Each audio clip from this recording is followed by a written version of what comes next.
ज्ञानतिमिरान्धस्य ज्ञानाञ्जनशलाकया चक्षुरुन्मीलितं येन तस्मै श्रीगुरवे नमः।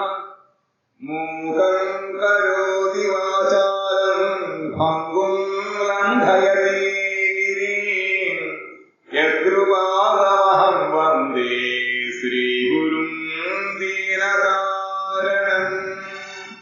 आजानुलम्बितभुजौ कनकावदातौ सङ्कीर्तनैकपितरौ कमलायताक्षौ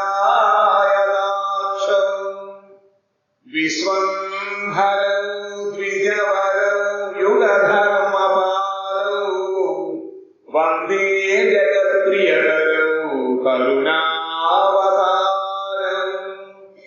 वंशी विभूषितकरान्नवनीरदाभात् पीताम्बरातरुणबिम्बफलाधरोष्ठा पूर्णेन्दुसुन्दरमुखादरविन्दनेत्रा कृष्णात् परं किमपि तत्त्वमहं न जाने।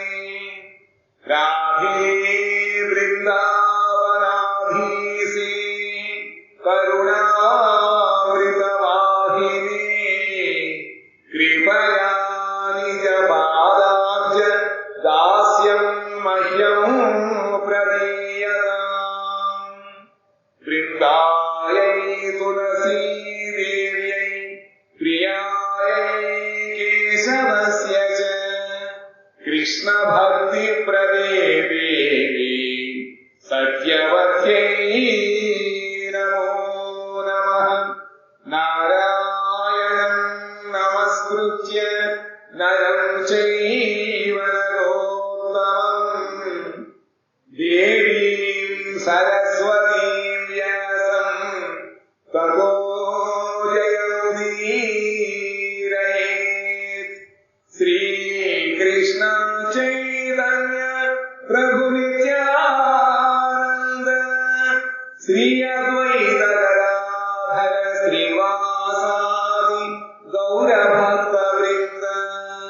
हरे कृष्ण कृष्ण कृष्ण हरे हरे हरे राम राम राम हरे हरे। तमादिदेवं करुणानिधानं तमालवर्णं सुहितावतारम् अपार संसार समुद्र सेतुं भजामहे भागवत स्वरूपम्। శ్రీమద్భాగవతం ప్రథమ స్కందం ద్వితీయాధ్యాయములో నిన్నటి రోజున సౌనకాది మహర్షులు సూత గోస్వామిని సమస్త జీవుల యొక్క పరమ కళ్యాణములకు మార్గం ఏమిటి అడిగారు. రెండవ ప్రశ్న, భగవంతుడు వసుదేవుడికి దేవకీదేవికి కూడా ఆయన ఆవిర్భవించి ఏ లీలలు చేశారు. మూడవది, భగవంతుడు అంతర్ధానం అయిన తర్వాత అంతేనా ధర్మము ఎవరిని ఆశ్రయించింది. ఈ మూడు ప్రశ్నల్ని సౌనకాది మహర్షులు సూత కోసం ప్రశ్నించారు. అప్పుడు అన్నారట ఆయన, ఓ ఋషులారా, మీరు మంచి ప్రశ్నలు వేశారు. ఉత్తమమైనటువంటి ప్రశ్న. రెండు రకాలుండే ప్రశ్నలు. ఒకటి ఉత్తమ ప్రశ్న, రెండవది సొప్పదంటు ప్రశ్న. ఎప్పుడైనా విన్నారా ఆ ప్రశ్న? సొప్పదంటు ప్రశ్న, సొప్పకాయలు తింటూ ఉంటుంది ఆవు. ఇంత పెద్ద ప్రకారాలు ఉంటాయి, తినేస్తూ ఉండి మొత్తం తినేసింది. అనుమానం, ఇంత పెద్ద కారణం ఆగలా తింది అని. ఇది మన పనికొచ్చే ప్రశ్న కాదు. కానీ మీరు అడిగిన ప్రశ్న లోకమునకు కళ్యాణం ఇచ్చే ప్రశ్న అడిగారు. ఉత్తమ ప్రశ్న. మీరు అడిగిన ప్రశ్న వలన కృష్ణ విషయముల చేత బుద్ధి ప్రసన్నమవుతుంది. ఎంతవరకు భగవత్ కథలు మన బుద్ధికి మనం నేర్పమో అంతవరకు బుద్ధి ప్రసన్నంగా ఉండదు. రకరకాల ఉద్వేగంతోటి టెన్షన్లు అవన్నీ వస్తూ ఉంటాయి.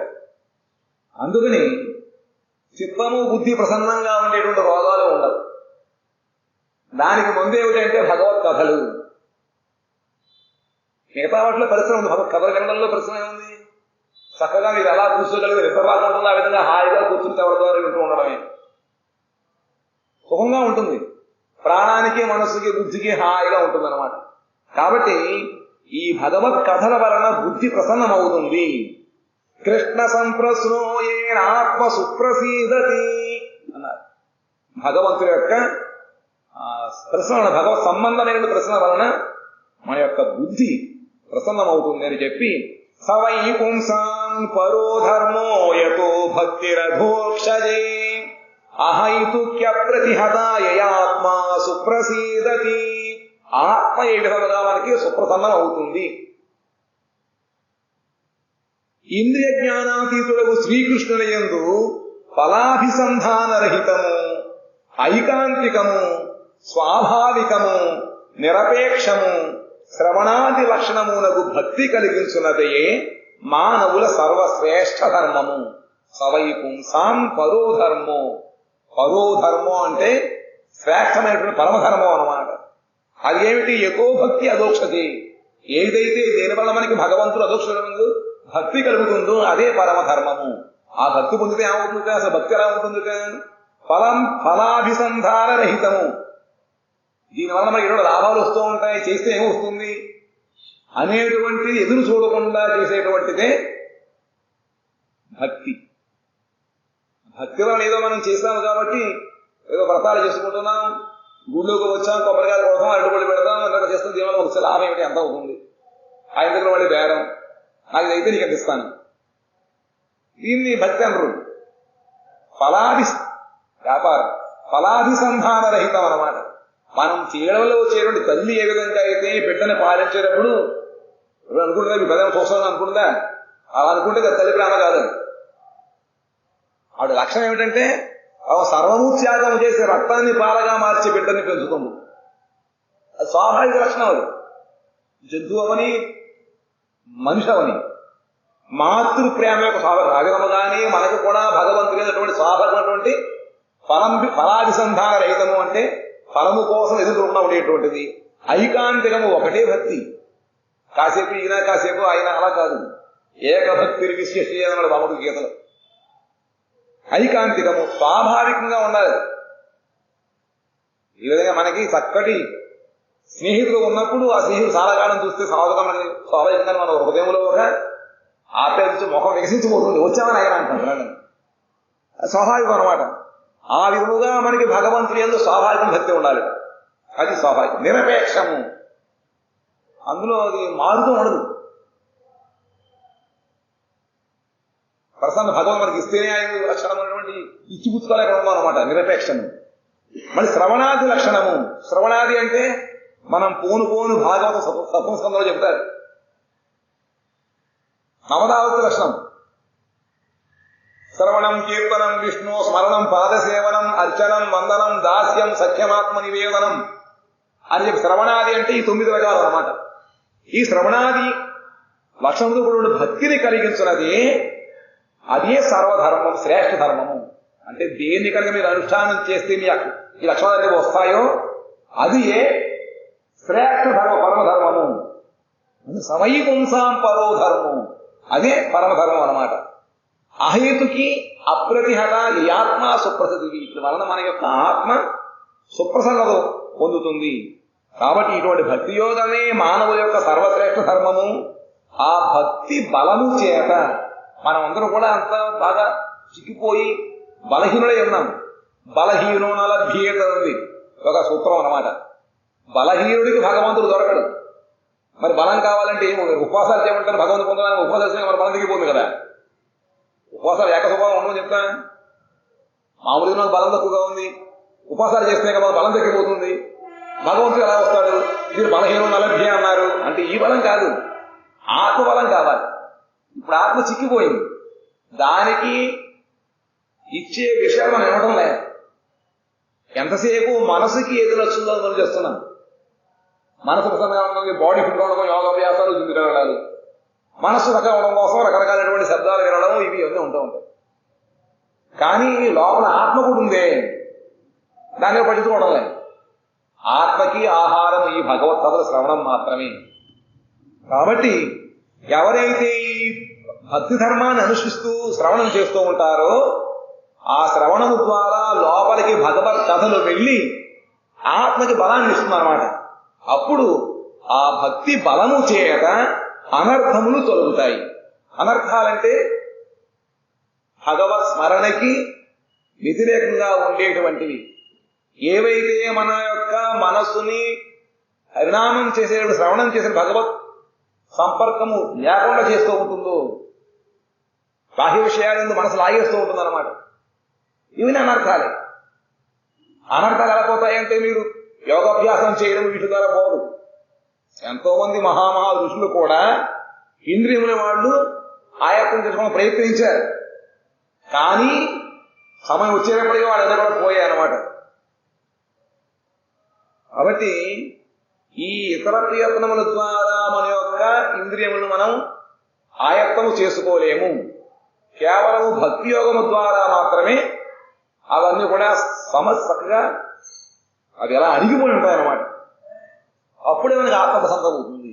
కాబట్టి ఈ పరమశ్రేష్ఠ ధర్మాన్ని చెప్పుకొచ్చారు. శ్రేష్ఠ ధర్మం ఏమిటంటే దేని ద్వారా మనకి శ్రీకృష్ణుడు ఫలాభిసంధాన రహితమైనటువంటి భక్తి ఉంటుందో, ఐకాంతిక భక్తియో, అది స్వాభావికంగా నిరపేక్షంగా ఉంటుందో, అది శ్రవణ కీర్తన నవదా భక్తి అదో, అదే మనకి సర్వశ్రేష్ఠ ధర్మము.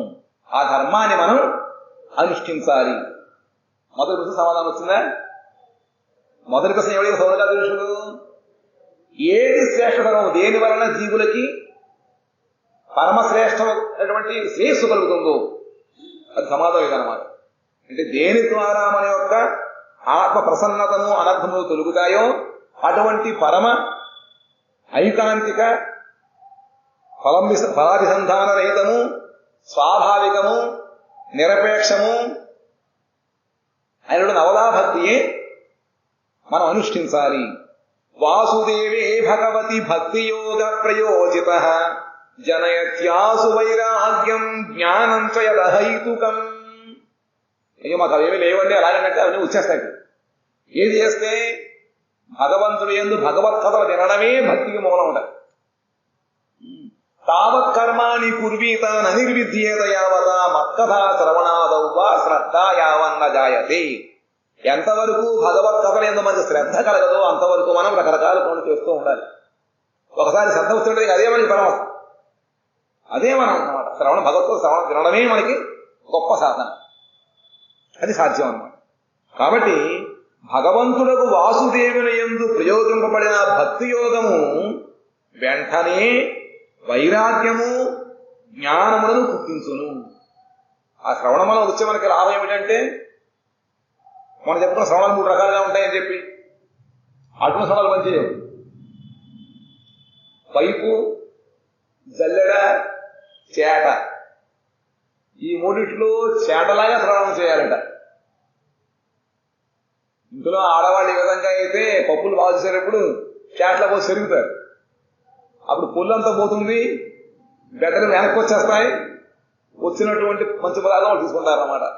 ఆ విధంగా మనం శ్రవణం చేసేటువంటి సమయంలో 30 గంట చేసే శ్రవణంలో కూడా మనం ఆ విధంగా ఏదైతే మనకి అనవసరమో, అంటే శ్రోతల యొక్క ఎలర్ట్ కోసం కొనుక్కొని చెప్తూ ఉంటారు, అది కాకుండా అందులో మంచిని మనం గ్రహిస్తే మనం లాభం పెట్టుకోవాలన్నమాట. ఆ విధంగా శ్రవణం చేసినట్లయితే ఏమవుతుందట, అదే భక్తి యోగము. ఆ భక్తి యోగము ద్వారా వెంటనే మనకి వైరాగ్యము, అంటే విషయముల యందు భోగత్యాగం వస్తుంది అనమాట. ఇంతవరకు మనకి ఆ విషయాలు లేకపోతే ఆ వస్తువు లేకపోతే మనకు కలదు. ఆ వస్తువు ఉంటేనే మనకి కాఫీ లేకపోతే రోజు కలదు కూడా రాదు. కానీ ఇవన్నీ కూడా మనం వాటి బానిసలే ఉన్నాం.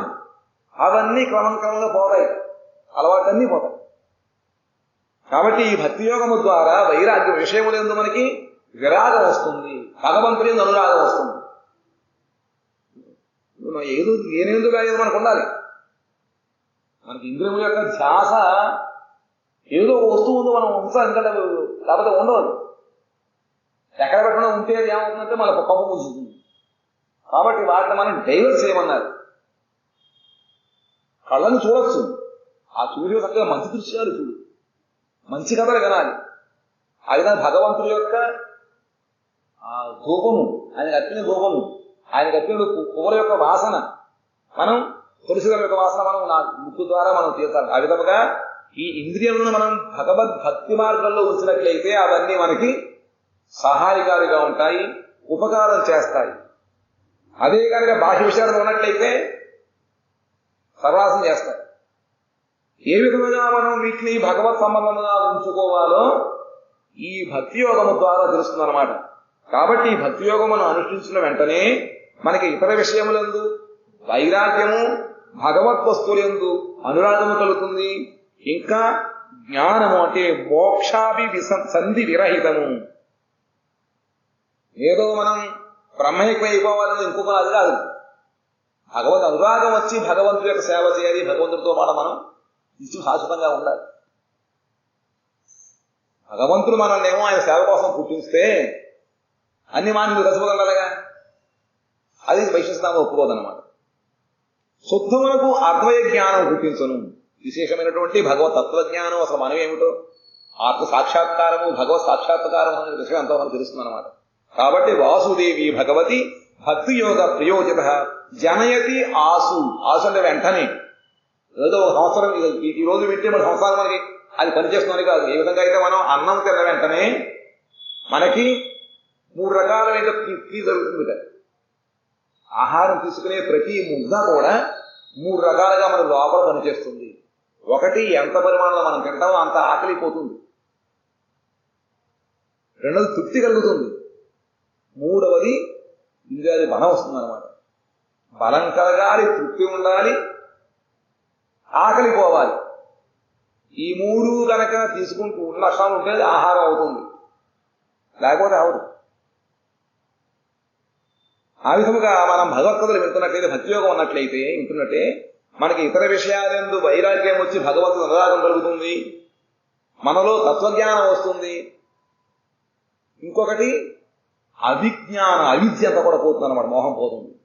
ధర్మ అనుష్ఠిత పుంసాం విశ్వత్సేను కథాసుయ నోత్పాదయేద్యతి రతిం శ్రమ ఏవహి కేవలం. చక్కగా రకరకాల ధర్మానుష్ఠానం చేస్తుంది. ఎన్ని రకాల ధార్మికమైనటువంటి సభలు జరుగుతూ ఉంటాయో, ధర్మ అనుష్ఠానాలు జరుగుతూ ఉంటాయో, కానీ వాటి వల్ల ప్రయోగం లేదన్నారు. ఎందుకుట? మానవుల ఏ ధర్మము చక్కగా అనుష్ఠింపబడినదైనను భగవంతుని కథలయందు ఆసక్తి రోనకు రుచి పుట్టించదో ఆ ధర్మము కేవలము శ్రమను మాత్రమే కలుగు చేయునది అగును. ఏ ధర్మము మనం రకరకాల ధర్మ అనుష్ఠానం చేస్తాం, ధర్మానుష్ఠానం చేస్తూ ఉంటాం, కానీ దాని ద్వారా మనకి భగవత్ కథలయందు రుచి పుట్టించాలి. అలా కాకపోయినట్టు చేసే ధర్మాలన్నీ కూడా అవి ఊరికే శ్రమ మాత్రమే మిగులుతుంటాయి మనకి. మరి మిగతా ఎన్ని రకాల ధర్మాలు చెందుతున్నాయి, మరి అవన్నీ వేస్ట్ అంటే మీకు పరమధర్మం కావాలన్నప్పుడు అవి వేస్ట్గానే ఉంటాయి. పరమధర్మం అక్కర్లేదు, సరిపోతుంది అనుకుంటే సరిపోతాయి. ఇవి తక్కువ నేను చెప్పం మేము, కానీ ఇప్పుడు అప్పుడు అవసరం అవుతూ ఉంటాయి. కానీ ఇక్కడ సూత గోస్వామి సౌనకాది ఋషుడు ప్రశ్న ఏంటంటే, జీవుల యొక్క ఆత్మశ్రేయస్సు, పరమశ్రేయస్సు దేవగలుగుతున్నప్పుడు దానికి సమాధానం అనమాట. ఆ పరమశ్రేయస్సు కావాలి అంటే మీరు ఏ ధర్మాన్ని అనుష్ఠిస్తారో ఆ ధర్మము ద్వారా భగవత్ కథలయందు, భగవంతుడి యందు అనురాగము రుచి కలగాలి. ధర్మ అనుష్ఠిత పుంసాం విశ్వక్సేను కథాసుయ. ఇక్కడ భగవత్ కథలయందు మనకి నోత్పాదయేద్యతి రతి, మనకి భగవంత్ కథలయందు కనుక రతి అంటే అనురాగం, అలాంటి కోరిక, శ్రద్ధ అనేటువంటిది పుట్టించకపోయినట్లయితే అది శ్రమయేమహి కేవలం అన్నమాట. భగవత్ కథలయందు వారి మహిమను శ్రవణము చేయుటయందు, కీర్తించుటయందు ఆసక్తి అయినటువంటి రుచి పుట్టించదో అది కేవలము శ్రమను మాత్రమే కలుగు చేయనది అగును అని చెప్పి సూత గోస్వామి యొక్క ఉవాచ అన్నమాట. ధర్మస్య హెపవర్గస్య నార్థోర్థాయోపకల్పతి నార్థస్య ధర్మైకాంతస్య కామో లాభాయ హి స్మృతః కామస్య నేంద్రియ ప్రీతిర్లాభో జీవేత యావత జీవస్య తత్వ జిజ్ఞాసానార్చోయశ్చేహ కర్మభిః. ఇక్కడ బ్రహ్మసూత్రం ఒకటి వచ్చింది ఇక్కడ ఇందులో. అథాతో తత్వ జిజ్ఞాస, తత్వం లేదు బ్రహ్మజిజ్ఞాస, రెండు రకాలు అన్నమాట. అది ఒక సూత్రం ఇందులో వచ్చింది కాబట్టి ఇది బ్రహ్మసూత్రం యొక్క భాష్యం అని దీని పేరు అన్నమాట. త్రివర్గభూతముకు అర్థము మోక్షణముకు ప్రేమభక్తినిచ్చుడి ధర్మము యొక్క ఫలత్వమునకు యోగ్యమైనది కాదు. త్రివర్గభూతముకు అర్థము ధర్మ, అర్థ, కామ, మోక్షము, ఈ నాలుగు కూడా చతుర్విధ పురుషార్థములు. అందులో మనం అందరూ కూడా అర్థాన్ని సౌపార్జిస్తున్నాం కదా. అర్థం ఉంటుంది. ధర్మార్థ కామ మోక్షంలో అర్థం లేకపోతే ఏమవుతుంది? కాబట్టి మన దగ్గర అందరికీ అర్థం కొంత కాబట్టి కొంతైనా ఉంది. ఆ అర్థం అనేటువంటిది కనుక త్రివర్గభూతముకు మోక్షమును ఇవ్వకపోయినట్లయితే అది ఎందుకు పనికిరాదన్నమాట. ధర్మార్థ కామ మోక్షములలో ధర్మము ధార్మికంగా అర్థాన్ని సముపార్జించుకోవాలి, ధర్మబద్ధముగా కోరికలు తీర్చుకోవాలి. అటువంటి అర్థము ద్వారా మనకు మోక్షం వస్తుంది. ఏమాత్రం తేడా వచ్చినా కూడా మనకు బంధనం అయిపోతుంది అన్నమాట.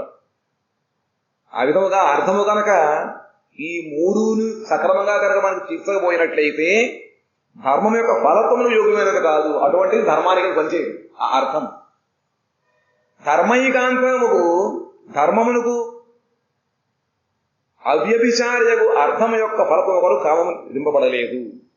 కాబట్టి ఆ కామము ఆ కోరికలు కూడా ఎలా ఉండాలిట? ఆ ధర్మము ద్వారా వచ్చేటువంటివి కోరికలై ఉండాలి. దాన్ని తీర్చుకోవడం కోసం అర్థం అవసరం. కాబట్టి మనకి ఇచ్చినటువంటి అర్థం అనేటువంటి దాన్ని పరమాత్మగా మనం ఉపయోగించకపోయినట్లయితే అది బంధనమే కాక మన మోక్షానికి అది దారి చూపదన్నమాట. విషయభోగములకు ఫలము ఇంద్రియ తృప్తి కాదు. విషయాలు మనం అనుభవిస్తున్నాం.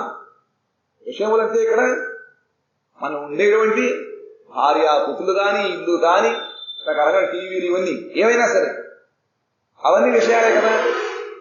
అది భోగం దేనికోసముట? ధార్మికంగా ఉండాలి, ముక్తి మార్గం ఉండాలి. కానీ కేవలం మన యొక్క ఇంద్రియముల తృప్తి కోసం మనం చేస్తున్నాం ఇవన్నీ కూడా. అది ఫలితం అది కాదు. కానీ జీవితమునకు అవసరమగునంత వరకే కామమును సేవింపవలెను. ఎంతవరకు మనకి అవసరమో శరీరము ఆరోగ్యంగా ఉండాలి, మనసు ఆహ్లాదంగా ఉండాలి, దాని కొరకే విషయాలండి. అది కన్నా ఎక్కువగా మనం అయినట్లయితే జీవితంలో అవసరమైనట్లు కన్నా ఎక్కువగా మనం పెట్టుకున్నట్లయితే దానివల్ల మనకు అన్ని ఇబ్బందులు ఏర్పడతాయి. కాబట్టి జీవితములకు ఎంతవరకు అవసరమో అంతవరకే మనకు భోగము అనుభవించాలి. అందువలన భగవతత్వ జిజ్ఞాసయే జీవితమునకు ముఖ్య ప్రయోజనము. కాబట్టి ఈ 4 రకాలైన మనం పురుషార్థాలని మనం సేవించుకున్నా, ఆయత్నం చేసుకున్నా మనకేమిట? భగవతత్వ జిజ్ఞాసయే మనకి ముఖ్యం అన్నమాట. అందుకనే కామస్య నేంద్రియ ప్రీతిర్లాభో జీవేత యావత జీవస్య తత్వ జిజ్ఞాసానార్థో యస్యేహ కర్మభిః. కాబట్టి ఈ జీవితమునకు అవసరమైనంత వరకు మనం వాటిని అనుభవిస్తూ ఉండాలి. అదే మన యొక్క ధ్యేయ వస్తువు కాదు. మరి ధ్యేయం ఏమిటంటే మనకి జీవితం యొక్క ప్రయోజనం ఏంటంటే భగవతత్వ జిజ్ఞాస మనకి లోపల కలగాలన్నమాట. అది ముఖ్య ప్రయోజనము. నిత్య నైమిత్తికములకు ధర్మములను అనుష్ఠించడం ద్వారా లభించు స్వర్గాదులు ఇతర ప్రయోజనకరములు కావు. దాని తక్క మేము ఆర్జునుడు ధనములో చాలా దానాలు చేస్తున్నాం, పుణ్యకర్మలు చేస్తున్నాం, ఏదో కాలేజీ కట్టించాం, హై స్కూల్ చేసేసాం, అన్ని జీవుల యొక్క ప్రయోజనం కోసం రకరకాల ఏర్పాట్లు చేస్తున్నాం. ఏమి ధర్మము కాదా అంటే అవి కేవలము మనకి ఇహలోకములోను పరలోకములోను సుఖాలు ఇవ్వడం కోసం వచ్చేటువంటి పుణ్య సంపార్జన మాత్రమే. పుణ్యం కూడా బంధనమే. కాబట్టి ఈ నిత్య నైమిత్తిక ధర్మం చేయడం ద్వారా వచ్చేటువంటి స్వర్గ సుఖాదులు ఇక్కడ ప్రయోజనం కాదు. మనకి ప్రయోజనము తత్వ జిజ్ఞాస, తత్వం తెలుసుకొని భగవంతుని పొందడము. ఆ తత్వం ఏమిటిట? వదంతి తత్తత్వ విదస్తత్వం విజ్ఞానమద్వయం బ్రహ్మేతి పరమాత్మేతి భగవాన్ ఇది సిద్ధ్యతే. ఆ అద్వయ జ్ఞానము అనగా అద్వితీయ జ్ఞానము. ఆ జ్ఞానము లాంటి ఒకటి వేరే ఉండదు అనమాట. తత్వజ్ఞానం ఒకటే, తత్వవస్తువు ఒకటే. అది అద్వయము, అద్వైతం కాదు, అద్వయము. అటువంటిది ఒకటి లేదు, ఒకటే అనమాట. అద్వితీయ జ్ఞానము ఒకటే, వాస్తవం. అది వాస్తవమైన వస్తువు. జ్ఞానులు దానినే పరమాత్మను చెబుతున్నారు. అదే పరమార్థం మనకి. ఆ తత్వవస్తువే బ్రహ్మము, పరమాత్మ, భగవానుడు అని మూడు పేరుతో చెప్పబడుతున్నది. ఆ వస్తువునే కొంతమంది బ్రహ్మం అంటున్నారు, కొంతమంది పరమాత్మ అంటున్నారు, కొంతమంది భగవంతుడు అంటున్నారు. ఈ మూడు కూడా ఒకే తత్వాన్ని నిర్దేశిస్తున్నాయి. కానీ వాళ్ళ యొక్క అనుభవాన్ని అనుసరించి కొంతమంది బ్రహ్మం అంటున్నారు, కొంతమంది పరమాత్మ అంటారు, కొంతమంది భగవంతుడు అంటున్నారు. ఆ అనుభవం అనేటువంటిది మళ్ళీ ఇక్కడ వేరే అనమాట. అనుభూతి అనేటువంటిది వేరుగా ఉంటుంది. అది మనకి అవకాశం చెప్పుకున్నాం. మామూలు చెప్పాలంటే భగవంతుడి యొక్క అంగకాంతి బ్రహ్మము లోకంలో సర్వత్రా వ్యాపించి ఉంటుంది, సత్వస్తువు. రెండవది పరమాత్మ, భగవంతుడి యొక్క అంశ. సర్వజీవుల హృదయాలు భగవంతుడు పరమాత్మ రూపంగా ఉన్నాడు కాబట్టి ఆయన పరమాత్మ. ఇది భగవంతుడి యొక్క ఒక అంశం. భగవంతుడు చెడు సచ్చిదానందమై విగ్రహుడు. సత్తు చిత్తు ఆనందము మూడు కలిగినటువంటి వాడు భగవంతుడు. ఆ మూడు యొక్క ప్రకాశం ఎక్కడైతే ఉంటుందో అది భగవంతుడు. ఎక్కడైతే సత్యము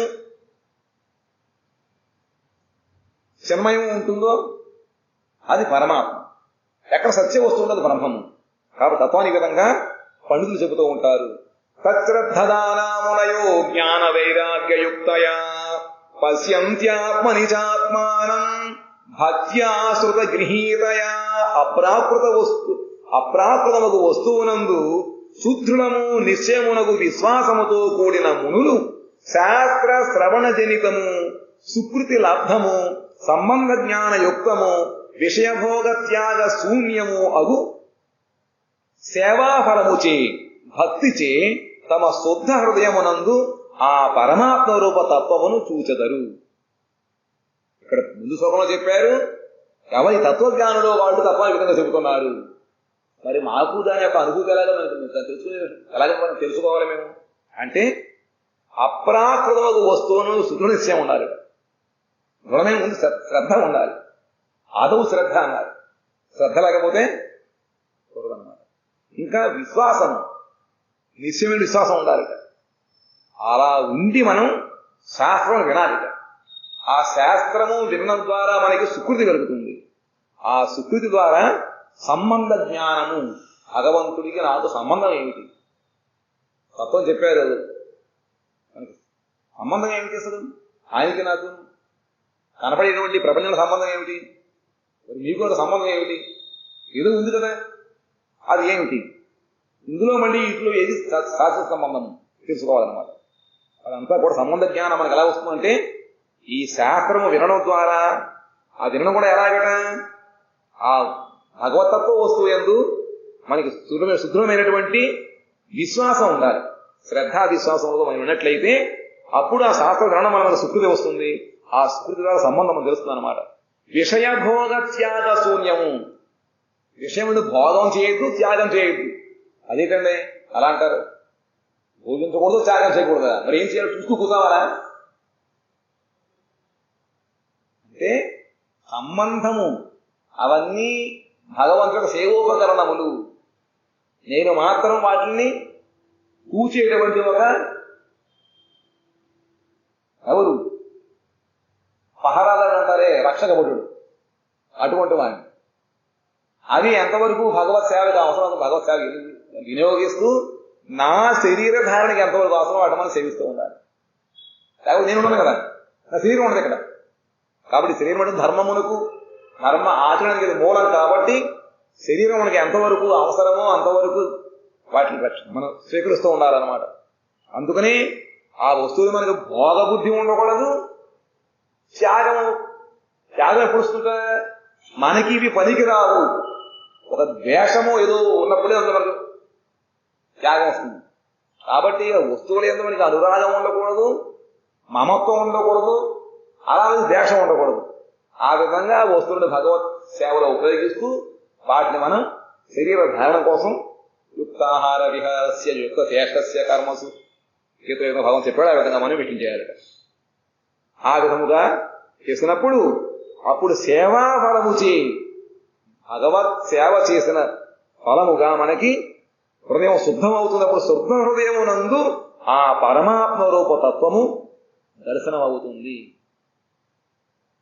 సింపుల్ గా ఇదంతా కూడా శుభ్రంగా చెప్పుకోవచ్చు. ఆ విధంగా మన జీవితంగా మనం చూసినట్లయితే ఎక్కడ ఉన్నా కూడా భగవత్ అనుభూతి మనకు కలుగుతుంది. కాబట్టి తమ శుద్ధ హృదయం ముందు శుద్ధం అవ్వాలి. శుద్ధం ఏ విధంగా అవుతుందంటే పైన చెప్పిన విధంగా అవుతుంది. అప్పుడు భగవద్ దర్శనం మనకు కలుగుతుంది. అత పుంభీర్ద్విజశ్రేష్ఠ వర్ణాశ్రమ విభాగస స్వనుష్ఠిరస్య ధర్మస్య సంసిద్ధిర్హరితోషణం. అందువలన సౌనకాది ఋషులారా వర్ణాశ్రమ విభాగమును అనుసరించి పురుషులచే చక్కగా అనుష్ఠింపబడినది త్రివర్గ అంతర్గతమైనది యగు స్వధర్మము యొక్క అంతిమ ఫలము శ్రీహరికి సంతోషమును కలిగించుటయే. ఈ వర్ణాశ్రమాలు ఎందుకు పెట్టారట? ఇవి చేయడం వలన భగవంతుడికి ఆనందం కలగాలి. కర్మ హరితోషణం. కర్మ అంటే ఏమిటంటే దేని ద్వారా భగవంతుడికి ప్రీతి ఆనందము కలుగుతుందో దానినే కర్మ అన్నారు. ఇతర కర్మ కాదు, అందుకే కర్మలు. కర్మ అంటే కర్మ హరితోషణం. దేని ద్వారా దేనిని చేయడం ద్వారా భగవంతుడికి ప్రీతి ఆనందము కలుగుతుందో అదే కర్మ. కాబట్టి ఈ వర్ణాశ్రమ ధర్మాలను పాటించడం వల్ల భగవంతుడికి ఆనందం కలుగుతుంది చేయడం. అలాగకపోతే మనం తీసే లాభం. ఇవన్నీ కూడా ఋషుల ద్వారా మనకి పరంపరగా వచ్చినటువంటివి ధర్మం. ఆ చక్కగా చేయాలట. వర్ణాశ్రమ విభాగం అనుసరించి పురుషులచే చక్కగా అనుష్ఠింపబడినది త్రివర్గాంతర్గతమైనది. ధర్మ అర్థ కామ మోక్షములలో అది కూడా ధర్మం ఒకటే కదా మరి. ఆ త్రివర్గ అంతర్గతమైనటువంటిది. ఆ ధర్మమును చేయడం వలన స్వధర్మం యొక్క అనుభూతి ఏమిటంటే భగవత్ ప్రీతి, భగవంతుడికి సంతోషం కలగాలి. ఏ బిడ్డ గనక ఆచరణ ద్వారా తండ్రికి ఆనందం కలిగిస్తాడో అంతగానే ఏమో తండ్రికి ఏం కావాలి? సంతానం చూసి ఎవరికి ఇప్పుడు తల్లికి ఎప్పుడు ఆనందం కలుగుతుంది సార్. వాడు ప్రయోజకులయ్యి తల్లిదండ్రులకి ఆనందం కలిగించినప్పుడే వాడు సార్థకత. ఆ విధంగానే మనందరూ కూడా భగవంతుడి యొక్క పరివారం పుత్రులం కాబట్టి మన కర్మ ద్వారా భగవంతుడికి ఆనందం కలిగినప్పుడు ఒక్కసారిగా మనల్ని ఇక్కడి నుంచి రాకపోతాం. రుచిలో ఉంచడు. తస్మాత్ ఏకేన మనసా భగవాన్ సాత్వతాం పతి శ్రోతవ్య కీర్తితవ్యశ్చ ధ్యేయ పూజ్యశ్చ నిత్యత అంతా చెప్పారు. బాగానే ఉంది. మాకు ఎలా చేయడం? వర్ణం తెలియదు కదా. ఆశ్రమం తెలియదు చెప్తే కొడతారు, అనకూడదు. వర్ణం మీరు వస్తే అవශ්‍ය చేస్తారు అంతేనా? అప్పుడు వాడెత్తకూడదు. మరి ఎలాగా మళ్ళీ మీరు పేదగా పాసిందిగా బస్సులు ఏమైనా జమ్మంటున్నారు? ఏం పర్వాలేదు. అలా చేయమని చెప్పారు, కానీ పరిస్థితులు మనం చేయలేకపోతున్నాం. మరి ఏం చేయాలిట? తస్మాత్ ఏం చేయాలిట? అందువలన ఎప్పుడు ఏకాంత భావముతో ధర్మ అర్థ కామ మోక్ష వాంఛలను విడిచిపెట్టేయండి. పైనేమో ఏ ధర్మం ద్వారా మూడు కలుగా ధర్మాన్ని ఆచరణ చేయమన్నారు. కానీ పరిస్థితుల్లో మనకి అటు చేయడం అసంభవం. ఎవరు చేయలేం. ఉద్యోగం అనుకుంటామా అది చేయాలంటే?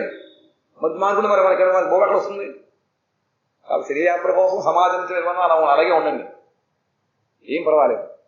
అలా ఉంటూనే ఈ ధర్మార్థ కామ మోక్షముల యొక్క వాంఛను వదిలిపెట్టేసి ఏకాంత భావంతో భక్తజన పాలకులకు శ్రీహరి భగవానుడే మానవులకు శ్రవణము చేయదగిన వాడు.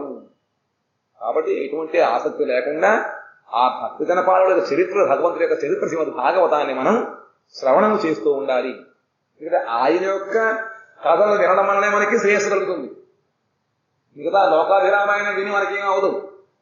ఇంకా లేనిపోని చింత లోపల మనసు ఖరాబ్ అవుతూ ఉంటుంది, మనసు పాడవుతుంది. కానీ భగవద్గీత విన్నట్లయితే మనసుకి హాయిగా ఉంటుంది.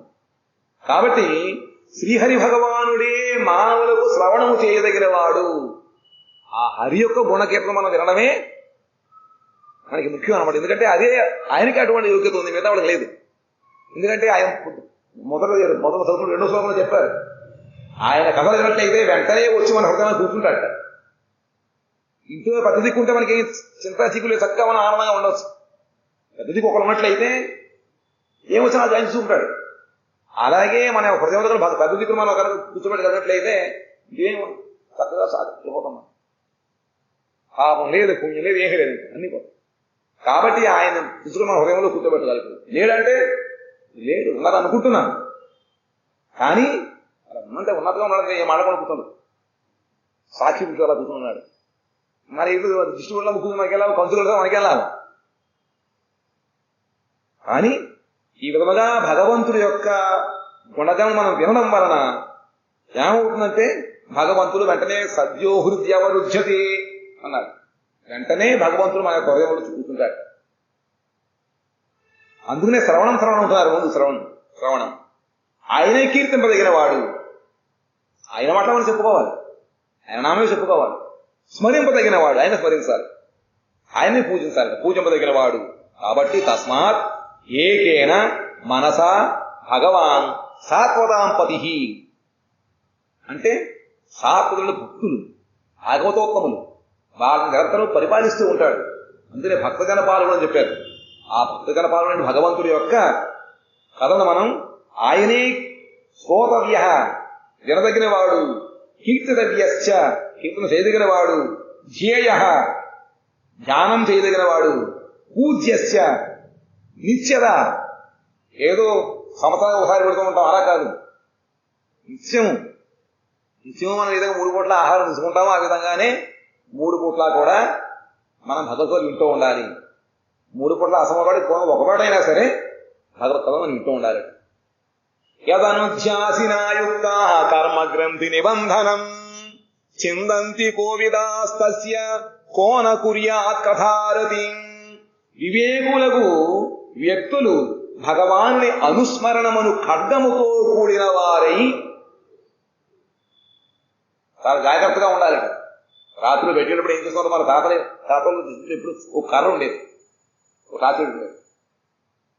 చూడటము అనవసరం వాటిని మనం కర్రతో కొడుతూ ఉండాలి, అవసరం మనం చేసి వెళ్ళిపోతాం అన్నమాట. దర్శనం ఒకటి, ఇంకొకటి 2 ఉండాలి. మాకు ఇప్పుడు లేవు అవి. అలాగే మన యొక్క మనస్సు కూడా 2 ఉండాలి. అవి ఏమిటంటే చెప్తున్నారు, భగవంతుడి యొక్క స్మరణే మనకి ఖడ్గం, మనకి అస్త్రం అన్నమాట. వివేకంతో ఎవరికైతే వివేకం ఉందో వాడు భగవాన్ నిరంతరం స్మరిస్తూ ఆ అనుస్మరణే వాడికి ఖడ్గముగా ఉండి వాళ్ళు అహంకార జనకము ఫలభోగమయమునకు కర్మమును నాశనము చేయుదురు. కర్మ నాశనం అవ్వాలి. కర్మ కనబడుతుంది శుభ్రంగా ఆయన మంటలో వేసేద్దాం అనుకుంటే, కొత్తలో కొట్టేద్దాం, కొత్తలో పాడేద్దాం అంటే మనకి తెలుస్తుంది కర్మ అంటే ఎలా ఉంటుంది, మనకేం తెలుసు మనకి. కాబట్టి ఏం చేయాలి అంటే ఈ కర్మ ద్వారా మనకి అహంకారం వస్తుంది. ఆ అహంకారం వచ్చిన భోగం కర్మ ఫలితాన్ని మనం అనుభవించవలసిందే. కాబట్టి ఈ కర్మ అనేటువంటిది ఉన్నంతకాలం మనకి బంధనమే. ఆ కర్మబంధనం పోవాలి. మంచిని చెడవని, పాపమని పుణ్యమని కర్మబంధనం పోవాలి. కర్మనాశనం ఎప్పుడు అవుతుందంటే భగవంతుడి యొక్క స్మరణమే.